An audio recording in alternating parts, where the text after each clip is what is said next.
سورۃ فاطر کی آیت نمبر 31۔ الحمدللہ وکفی والسلام علی عبادہ الذین اصطفی، خصوصاً علی سید الرسل وخاتم الانبیاء وعلی آلہ واصحابہ الاتقیاء۔ اما بعد فاعوذ باللہ من الشیطان الرجیم، بسم اللہ الرحمن الرحیم۔ والذی اوحینا الیک من الکتاب هو الحق مصدقا لما بین یدیہ، ان اللہ بعبادہ لخبیر بصیر۔ ثم أورثنا الكتاب الذين اصطفينا من عبادنا فمنهم ظالم لنفسه ومنهم مقتصد ومنهم سابق بالخيرات بإذن الله، ذلك هو الفضل الكبير۔ والذی اوحینا الیک من الکتاب، اور وہ پیغام جو ہم نے وحی کیا آپ کی طرف کتاب کا، هو الحق، وہ حق و سچ ہے، مصدقا لما بین یدیہ، تصدیق کر رہا ہے اس پیغام کی جو اس سے پہلے گزرا، ان اللہ بعبادہ لخبیر بصیر، کوئی شک نہیں کہ اللہ اپنے بندوں کی خبر بھی رکھتے ہیں، دیکھ بھی رہے ہیں۔ ثم اورثنا الکتاب الذین اصطفینا، پھر وارث بنا دیا ہم نے اس کتاب کا ان بندوں کو، اصطفینا من عبادنا، جن کو ہم نے اپنے بندوں میں سے منتخب کر لیا۔ فمنہم ظالم لنفسہ، پھر ان میں سے کچھ خود پہ ظلم کرنے والے ہیں، وَمِنْهُمْ مُقْتَصِدٌ، کچھ درمیانی راہ چلنے والے ہیں، وَمِنْهُمْ سَابِقٌ بِالْخَيْرَاتِ بِإِذْنِ اللَّهِ، اور کچھ ان میں سے نیکی کے کاموں میں آگے بڑھنے والے ہیں اللہ کے حکم سے۔ ذَلِكَ هُوَ الْفَضْلُ الْكَبِيرُ، یہی ہے جو اللہ کا بڑا فضل ہے۔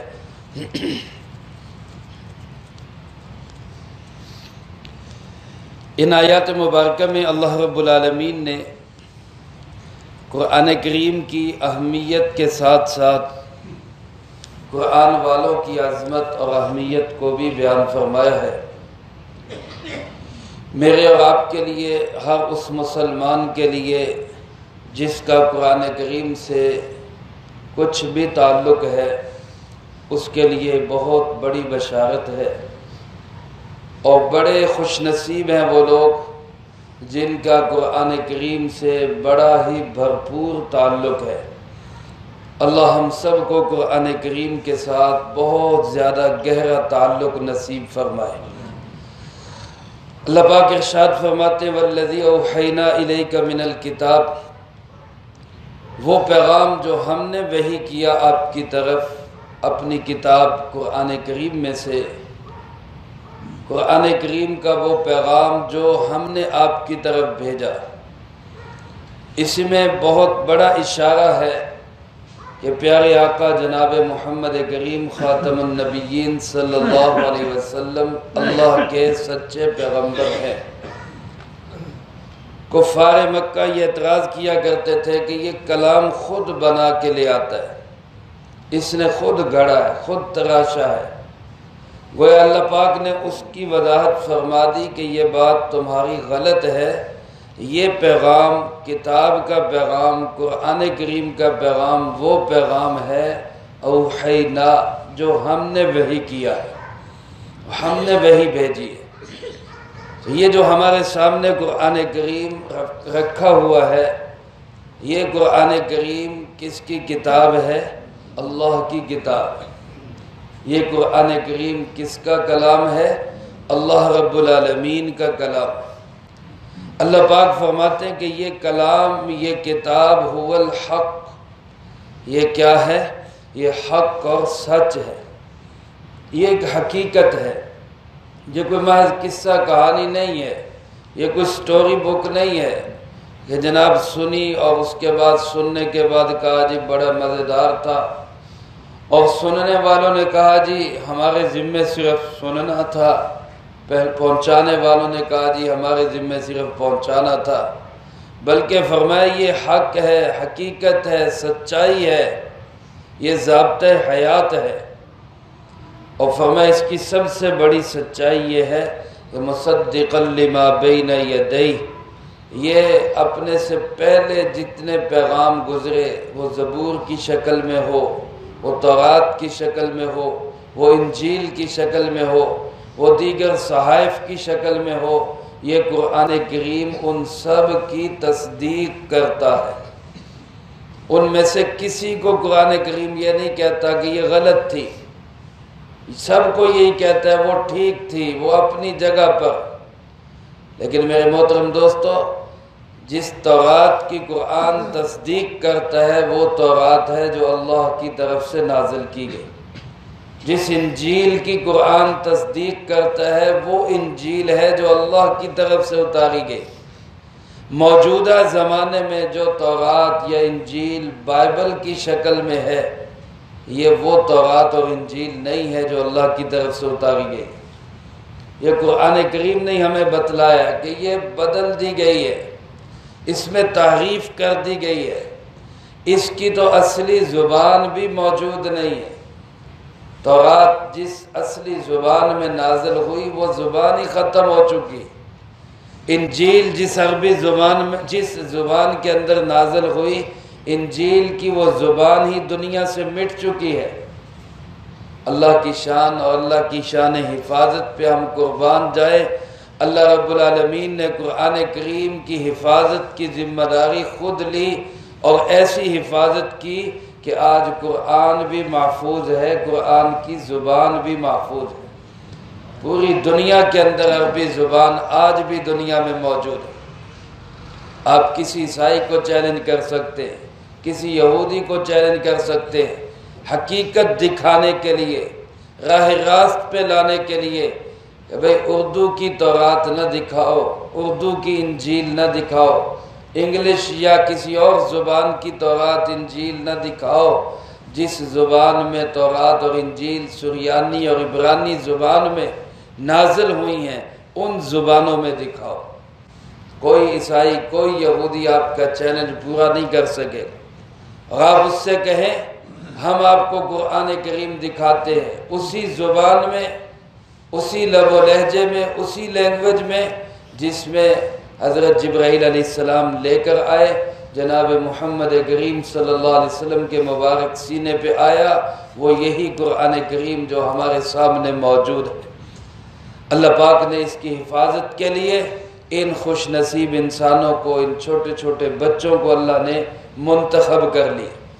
اللہ پاک فرماتے ہیں ان اللہ بعبادہ لخبیر بصیر، بے شک کوئی شک نہیں، ان اللہ کوئی شک نہیں کہ اللہ پاک اپنے بندوں کی پوری خبر بھی رکھتے ہیں، ہر وقت اپنے بندوں کو دیکھ بھی رہے۔ کوئی دنیا جہان کا انسان اللہ کی خبر گیری سے باہر نہیں ہے، دنیا جہان کا کوئی انسان اللہ کی نگاہ سے دور نہیں ہے، ہر وقت اللہ ہر بندے کو دیکھ بھی رہے ہیں، اس کی پوری خبر بھی ہے۔ اللہ پاک نے اس کے بعد میری اور آپ کی خوش قسمتی کا ذکر کیا۔ قربان جائیں، اللہ پاک نے اپنی رحمت سے ہمیں خوش نصیب لوگوں کے اندر شامل کیا۔ اللہ پاک فرماتے ثم اورثنا الکتاب، پھر ہم نے وارث بنا دیا اس کتاب کا۔ پہلے تو آپ کو دی، پہلے کتاب سب سے پہلے اللہ پاک نے یہ کتاب کن کو دی ہے؟ جناب محمد کریم صلی اللہ علیہ وسلم۔ پھر فرمایا ہم نے اس کتاب کا وارث بنا دیا۔ اس میں اشارہ ہے کہ یہ کتاب جو اللہ پاک نے ہمیں دی ہے، یہ ہمیں وراثت میں ملی ہے۔ جناب نبی پاک صلی اللہ علیہ وسلم کی وراثت یہی ہے، جیسا کہ ایک دوسری جگہ پہ ارشاد فرمایا خود سرکار دو عالم صلی اللہ علیہ وسلم نے کہ نحن معشر الانبیاء لا نورث ما ترکناہ صدقہ، ہم جو اللہ کے نبیوں کی جماعت ہے، ہم جو انبیاء علیہ السلام ہوتے ہیں، ہمارا کوئی وارث نہیں ہوتا، یعنی ہماری مالی وراثت کسی کے پاس نہیں جاتی، ہم جو کچھ چھوڑ کے جاتے ہیں وہ سب مال غنیمت میں جاتا ہے، وہ صدقہ ہوتا ہے۔ اور انبیاء علیہ السلام کی جو میراث ہوتی ہے وہ میراث علمی اور دینی میراث ہوتی ہے، علمی اور دینی میراث ہوتی ہے۔ حضرت ابو ہریرہ رضی اللہ تعالیٰ عنہ ایک دفعہ بازار میں آئے اور لوگوں سے کہنے لگے ارے اللہ کے بندو تم یہاں بیٹھے ہو اور مسجد نبوی میں رسول اللہ صلی اللہ علیہ وسلم کی میراث تقسیم ہو رہی ہے، تم یہاں بیٹھے ہو۔ لوگ اپنا کاروبار، دکانیں، ملازمتیں سب چھوڑ کے مسجد نبوی کی طرف بھاگے کہ آپ کی وراثت میں سے ہمیں بھی کوئی چیز مل جائے۔ وراثت لینے کے لیے اس لیے نہیں دوڑے کہ ان کو کوئی مال و دولت چاہیے تھا، مال و دولت تو خود سرکار دو عالم صلی اللہ علیہ وسلم کے پاس بہت زیادہ نہیں تھا، آپ نے زندگی مسکنت والی گزاری ہے۔ صحابہ تو اس لیے دوڑے کہ چلو برکت کے لیے کوئی پیالہ ہی مل جائے، کوئی آپ کی چادر ہی مل جائے، کوئی آپ کی پگڑی مل جائے، کوئی آپ کی ٹوپی مل جائے، برکت حاصل کرتے رہیں گے اس سے۔ لیکن جب مسجد میں آئے تو وہاں تو کوئی چیز تقسیم نہیں ہو رہی تھی، وہاں کچھ بھی بانٹا نہیں جا رہا تھا۔ واپس آئے ابو ہریرہ سے کہنے لگے سیدنا ابو ہریرہ رضی اللہ تعالیٰ عنہ اچھے شریف آدمی ہو، اچھا مذاق کر لیتے، تم نے ہمیں کہاں سے کہاں دوڑا دیا، وہاں تو کچھ بھی نہیں بٹ رہا تھا۔ ابو ہریرہ رضی اللہ تعالیٰ عنہ نے کہا وہاں کیا ہو رہا تھا؟ کہنے لگے جی ایک علمی حلقہ لگا ہوا تھا، سرکار دو عالم صلی اللہ علیہ وسلم لوگوں کو تعلیم دے رہے تھے، تعلیم ارشاد فرما رہے تھے۔ تو ابو ہریرہ رضی اللہ تعالیٰ عنہ فرمانے لگے ارے اللہ کے بندو یہی تو نبی کی میراث ہے، یہی تعلیم تو نبی کی میراث ہے، یہی علم تو آپ کی وراثت ہے۔ تو یہ جو کتاب ہے قرآن کریم ہے، علوم نبوت ہے، اللہ فرماتے ہیں ہم نے اس کا وارث بنا دیا۔ اور وارث کن کو بنایا؟ الذین اصطفینا من عبادنا، اپنے بندوں میں سے جن کو ہم نے منتخب کر لیا، اپنے بندوں میں سے۔ کتنی بڑی سعادت ہے ان لوگوں کے لیے جو کتاب کے حقیقی وارث بنتے ہیں، جو قرآن کریم کے علوم نبوت کے سچے وارث بنتے ہیں۔ اللہ پاک ان کو فرما رہے اصطفینا، ہم نے ان کو چن لیا۔ اصطفا وہ لفظ ہے جو اللہ اپنے نبیوں کے لیے بولا کرتے ہیں، اسی لفظ سے مصطفیٰ بنا ہے، چنا ہوا۔ اللہ پاک نبیوں کے لیے فرمایا کرتے ہیں ان اللہ اصطفیٰ آدم و نوح، اللہ نے چن لیا آدم کو اور نوح کو علیہ السلام۔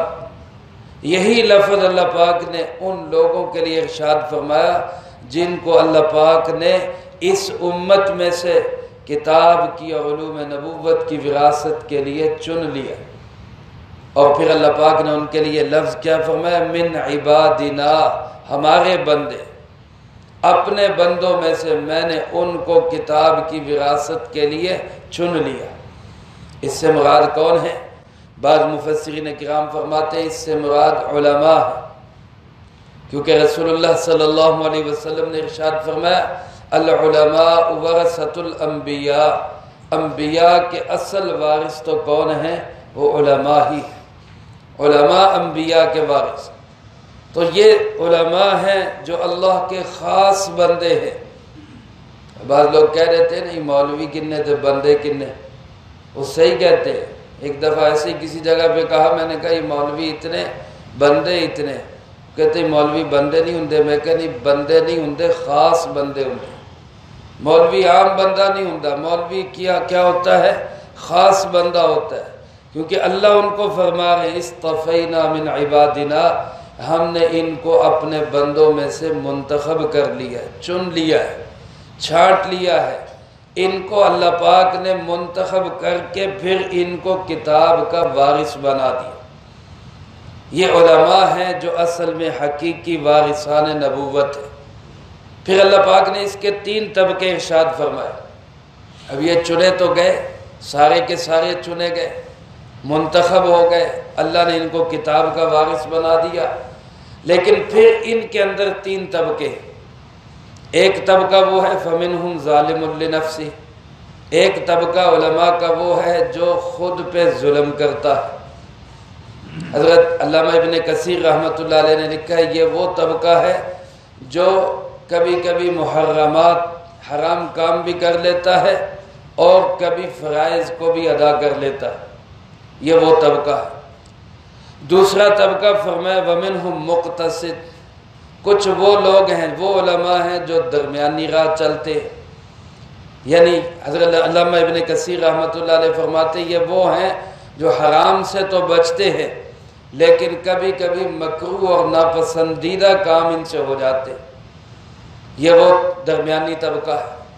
اور سب سے اعلیٰ اچھا طبقہ کیا ہے؟ فرمایا وَمِنْهُمْ سَابِقٌ بِالْخَيْرَاتِ بِإِذْنِ اللَّهِ، ان میں سے کچھ وہ ہے جو نیکی کے کاموں میں اللہ کے حکم سے دوڑ لگانے والے، آگے بڑھنے والے، نیکی کے اور خیرات کے کاموں میں دوسروں سے سبقت لے جانے والے۔ علامہ ابن کثیر رحمۃ اللہ علیہ فرماتے یہ وہ ہیں جو نہ محرمات کا ارتکاب کرتے ہیں نہ مکروہات کا، ہاں مباح چیزوں کو کبھی کبھی استعمال کر لیتے ہیں، جائز کام کر لیتے ہیں۔ یہ 3 طبقات ارشاد فرمائے ان علماء کے۔ اور حضرت ابن عباس رضی اللہ تعالیٰ عنہ ارشاد فرماتے ہیں علماء کے ان 3 طبقات کے متعلق۔ ابن عباس رضی اللہ تعالیٰ عنہ ارشاد فرماتے ہیں کہ جو ظالم ہیں وہ مغفور ہیں، جو ظالم ہیں یعنی پہلے درجے کے، نچلے درجے کے، خود پہ ظلم کرنے والے، وہ مغفور ہیں، ان کو بخش دیا جائے گا۔ اور جو دوسرے درجے کے منہم مقتصد، درمیانی راہ چلنے والے، ان کا آسان حساب لیا جائے گا، حساب یسیرہ، آسان حساب ہوگا۔ اور جو سابقون بالخیرات ہیں یہ فرمایا بغیر حساب کتاب کے جنت میں داخل ہو جائے۔ تو گویا علماء کے 3 طبقات ہی اللہ کی رحمت سے بخشے ہوئے ہیں۔ بڑا طبقہ تو بغیر حساب کتاب کے جنت میں جائے گا، درمیانے درجے کا طبقہ حساب یسیر کے بعد جنت میں چلا جائے گا، اور جو نچلے درجے کا طبقہ ہے یہ بھی اللہ کی رحمت سے بخش دیا جائے گا۔ اور پھر ایک حدیث پاک نقل کی ہے کہ جب قیامت کا دن ہوگا اللہ رب العالمین علماء کو الگ جمع کرے گا، اسپیشل میٹنگ ہوگی اللہ کی علماء کے ساتھ، اور اللہ رب العالمین علماء سے فرمائیں گے انی لم اضع علمی فیکم، میں نے اپنا علم تمہیں اس لیے نہیں دیا تھا کہ میں تمہیں جہنم میں ڈالوں، میں نے اپنا علم تمہیں دیا ہی اس لیے تھا کہ میں تمہاری بخشش اور مغفرت کر دوں، لہٰذا جاؤ میں نے تمہیں اپنی رحمت سے معاف کر دیا، تم سب جنت میں چلے جاؤ۔ اور ہمارے قاضی حمید اللہ صاحب رحمۃ اللہ علیہ ایک حدیث بیان فرمایا کرتے تھے کہ جب قیامت کا دن ہوگا اللہ پاک لوگوں کو جنت میں جانے کا حکم دیں گے اور علماء کو روک لیں گے، علماء کو روک لیں گے۔ علماء پریشان ہو جائیں گے کہ یہ ہمیں کیوں روک لیا گیا، بے چین ہو جائیں گے۔ لیکن جب سب جنت میں چلے جائیں گے اور جو گناہگار امتی ہوں گے جن کے لیے جہنم کا فیصلہ ہوا ہوگا وہ رہ جائیں گے اور یہ علماء رہ جائیں گے، تو اللہ رب العالمین علماء سے فرمائیں گے کہ میں نے تمہیں اس لیے نہیں روکا کہ میں تمہیں جہنم میں بھیجنا چاہتا ہوں، میں نے تو تمہیں علم دیا اس لیے تھا کہ میں تمہیں جنت میں داخل کرنا چاہتا ہوں، ہاں روکا اس لیے ہے یہ جو میرے گناہگار بندے کھڑے ہیں جن کے لیے جہنم کا فیصلہ ہو چکا ہے، تم ان میں نظر دوڑاؤ، کوئی ایسا تمہیں نظر آئے جس نے زندگی میں تمہیں محبت سے کھانا کھلایا ہو، پانی پلایا ہو، کپڑا لباس دیا ہو، تمہارے پاس محبت سے آ کے بیٹھا ہو، تم ان سب کو اپنے ساتھ جنت میں لے کے جاؤ۔ اللہ رب العالمین کا یہ طبقہ یہ ورثاء انبیاء کا طبقہ میرے محترم دوستو یہ بڑا اللہ کا مقبول طبقہ ہے۔ آج اس طبقے کی جس قدر ناقدری ہو رہی ہے اس کے عذاب ہم بھگت رہے۔ رات میں مطالعہ کر رہا تھا، مستدرک حاکم کے اندر ایک حدیث حضرت علی کرم اللہ وجہ، حضرت علی کرم اللہ وجہ ارشاد فرماتے ہیں مستدرک حاکم میں کہ جب لوگ جو ہے علماء کی ناقدری کریں گے، علماء کی ناقدری کریں گے تو اللہ پاک ان کو 4 طرح سے عذاب میں مبتلا کرے گا۔ جب لوگ علماء کی ناقدری کریں گے تو اللہ پاک ان کو 4 طرح کے عذابوں میں مبتلا کرے گا۔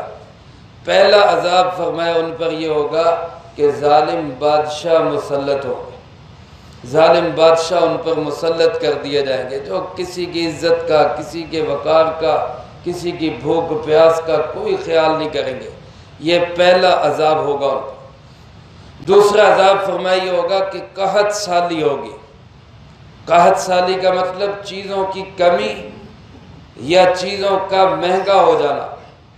علماء نے لکھا، حضرت مفتی شفیع صاحب رحمۃ اللہ علیہ نے، قحط سالی کا مطلب یہ بھی ہوتا ہے کہ چیزیں ملے نہ، اور قحط سالی کا مطلب یہ بھی ہوتا ہے کہ چیزیں مہنگی اتنی ہو جائیں کہ عام آدمی کی دسترس سے باہر نکل جائے۔ اس عذاب میں بھی آج ہم مبتلا۔ تیسرا فرمایا کہ جو حکمران، حاکم اور افسران ہوں گے، حاکموں کے جو کار پردازان ہوں گے وہ بددیانت ہوں گے، خائن ہوں گے۔ آج ایک چپڑاسی سے لے کر ایک بڑے سے بڑے افسر تک کو آپ دیکھ لیں، الا ماشاء اللہ شاید ہی کوئی ہو، سب کے سب بددیانت ہیں۔ ابھی پچھلے دنوں جیل میں تھے، ہمارے ساتھ ایک ساتھی تھا، وہ کہتا میں نے پورا ڈنڈا منگایا سگریٹ کا، ہمیں تو وہاں جا کے پتہ چلا کہ سگریٹ کے پیکٹ کو ڈنڈا کہتے ہیں، ہمیں تو پتہ ہی نہیں تھا۔ کہتا یہ پورا ڈنڈا منگایا سگریٹ کا، 3 ڈبیاں پہنچیاں، باقی ساریاں رات ہی رگڑ گئے۔ یعنی جو سگریٹ کی ڈبی تک نہیں چھوڑتے، ایسے لوگ افسران بنے ہوئے، ایسے بددیانت افسران بنے ہوئے۔ اور کبھی ایسے حکمران تھے، حضرت عمر بن عبدالعزیز رحمۃ اللہ علیہ گھر میں تشریف لائے، اپنی اہلیہ فاطمہ سے کہا، فاطمہ کچھ پیسے نہیں ہیں تمہارے پاس، میرا انگور کھانے کو دل کر رہا ہے، انگور کھانے کو دل کر رہا ہے، امیر المومنین ہے، حاکم وقت ہے، بیوی سے کہہ رہا ہے کچھ پیسے نہیں ہیں، انگور کھانے کو دل کر رہا ہے۔ اس نے کہا امیر المومنین خزانہ بھرا پڑا ہے، کیا آپ کا اتنا بھی حق نہیں ہے کہ آپ وہاں سے 1 درہم لے کے انگور ہی لے لیں؟ تو عمر بن عبدالعزیز رحمۃ اللہ علیہ فرمانے لگے، فاطمہ جہنم کی آگ کو میں برداشت نہیں کر سکتا، میں جہنم کی آگ برداشت نہیں کر سکتا۔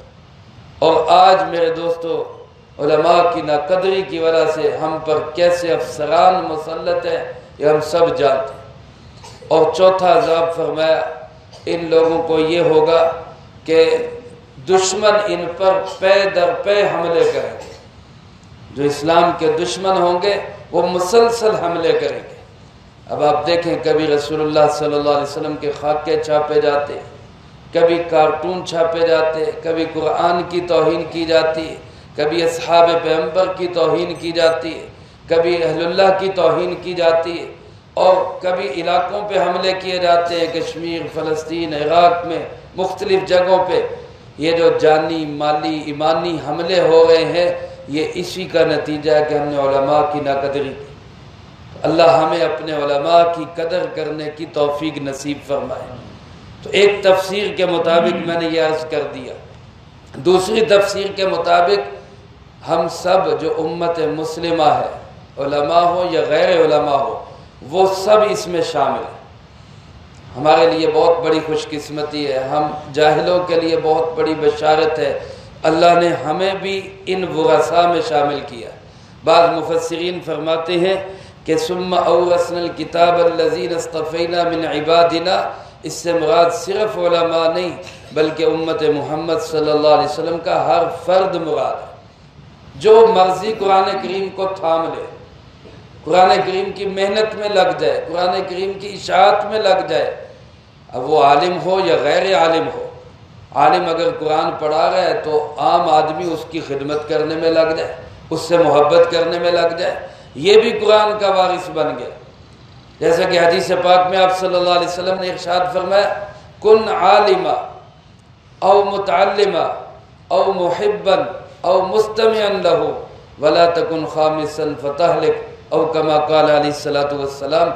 آپ نے 4 قسم کے لوگ فرمائے کہ ان میں شامل ہو جاؤ، پانچواں مت بننا، پانچواں مت بننا۔ 4 قسم کے لوگ کیا فرمایا؟ یا تو خود عالم بن جاؤ، خود عالم بن جاؤ، او متعلما، عالم نہیں بن سکتے طالب علم بن جاؤ۔ طالب علم تو بندہ زندگی کی ہر عمر میں بن سکتا ہے، کسی بھی وقت۔ صحابہ نے بڑی عمر کے اندر دین سیکھا، فرمایا یا عالم بن جاؤ یا طالب علم بن جاؤ۔ یہ بھی نہیں بن سکتے تو فرمایا او محبت، ان کے ساتھ محبت کرنے والے بن جاؤ۔ اور یہ بھی نہیں بن سکتے تو مستمعن، ان کی بات ہی سننے والے بن جاؤ۔ چلو محبت نہیں جی، سن لیتے ہیں جی کیا کہتے ہیں، یہی بن جاؤ۔ اور آپ نے فرمایا ان 4 کے علاوہ 5واں مت بننا، ولا تکن خامسا، 5واں مت بننا، فتہلک، ورنہ برباد ہو جاؤ۔ یہ حدیث پاک ہے۔ 5واں کون ہے؟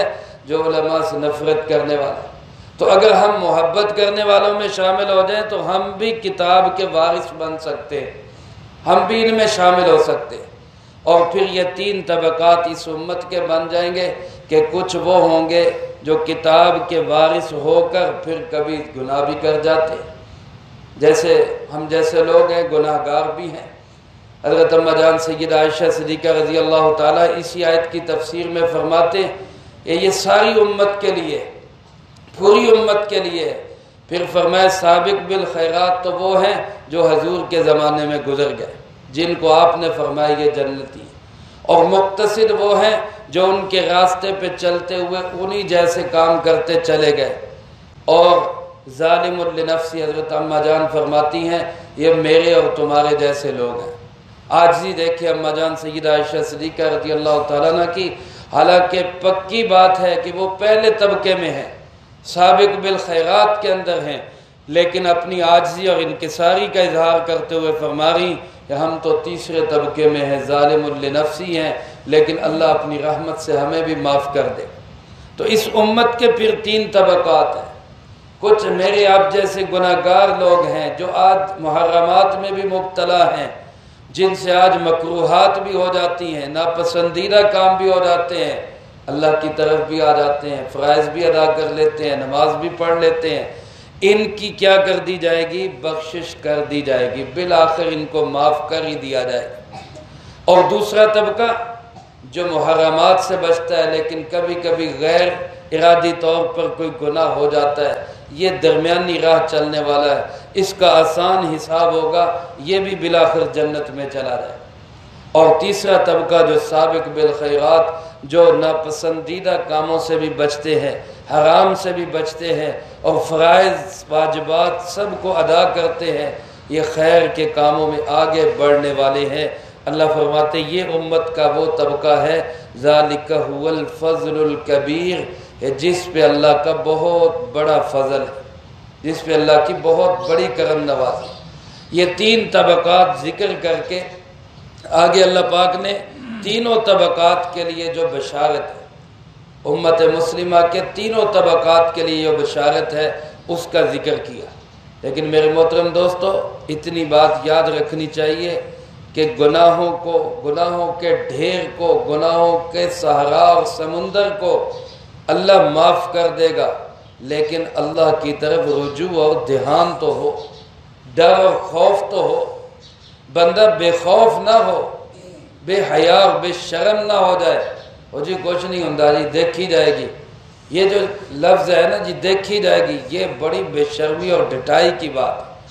بندہ جتنا مرضی گناہ گار ہو، پرلے درجے کا وہ انسان برا ہو، لیکن دل میں خدا کا خوف ہو کہ اللہ مجھے معاف کر دے، تو آخر کار بہرحال ایمان کی بدولت اللہ اس کو معاف کر ہی دے۔ ہاں اگر اللہ معاف کرے، گناہوں کی نحوست اتنی بڑھ گئی کہ ایمان ہی خطرے میں پڑ گیا، تو بغیر ایمان کے دنیا سے جانے والے کی بخشش نہیں ہو سکتی۔ بخشش اسی کی ہوگی جو ایمان کی حالت میں دنیا سے جائے گا۔